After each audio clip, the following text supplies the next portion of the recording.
The native Bodos of Assam have experienced a series of conflicts during the past 3 decades, including the conflict between indigenous Bodo and Bengali-speaking Muslims that broke out in Kokrajhar in 2012. For both indigenous Bodo and Bengali-speaking Muslims, the violence led to internal displacement, the loss of life and property and other damages. Apart from government and non-governmental organizations, people from both groups contributed to the restoration of peace in conflict-torn region. This movie, however, highlights various peace measures undertaken by indigenous Bodo. Their initiatives to promote peace can be classified into 2 types: collective initiatives and individual initiatives.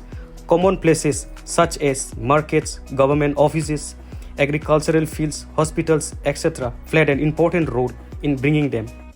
Riot जानाय खांनायनि उनाव रिलिफआव थांखांनायनि उनाव फैनाय समावहाय बे gate बाजारावहाय माने जोङो फ्राय बांगालफोर आरो जों बर'फोर लोगो मोनलायो एसे एनै मोजां गाज्रिखौ जोङो सावरायलायो।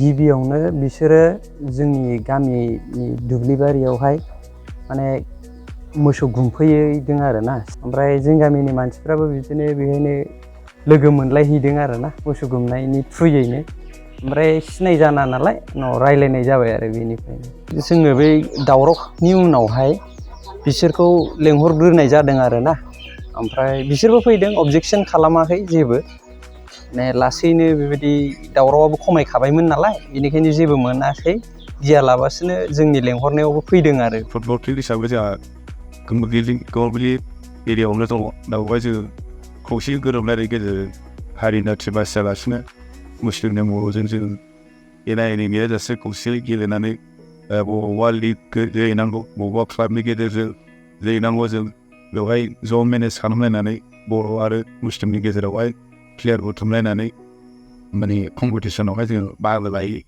गुबुन हारिजोंनो जोङो जथ' जालायनाय लोंलायनाय खामानि मावनाय गासिबो बयजोंबो सहजगिताजों होलायलायो।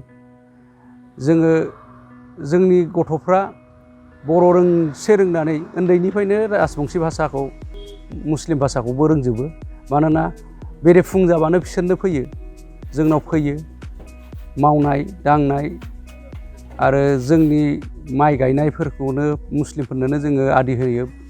माबा मोनसे खेला सालायो, लिग खेला, तखन बिसोर बाहाय जोंनाव सान्दा एसे खांफैलाबायो, तखन जोंबो बिसोरखौ सहजगिता होयो।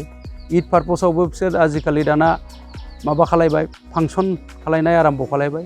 दा बेफोर खेत्रआवबो जों बर'फोरनावबो फैयो, जों हिन्दुनावबो फैयो, दा बे खेत्रआव जोंबो सहजगिता होयो, बिसोरबो होयो।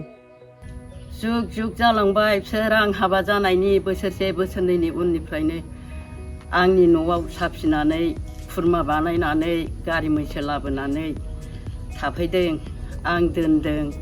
जोंहा जे बागान दङ, गय बागान, बे गय बागानफोरनि गय बिगुर लांनाय, जेन' औवा बागाननिफ्राय औवा जांसि लांनाय, बेबायदिया दङ आरो बेबायदिया दङ माने जों बिसोरनिफ्राय जेबो बेसेन लायाबालानो जों बे जिनिसखौ हरो आरो।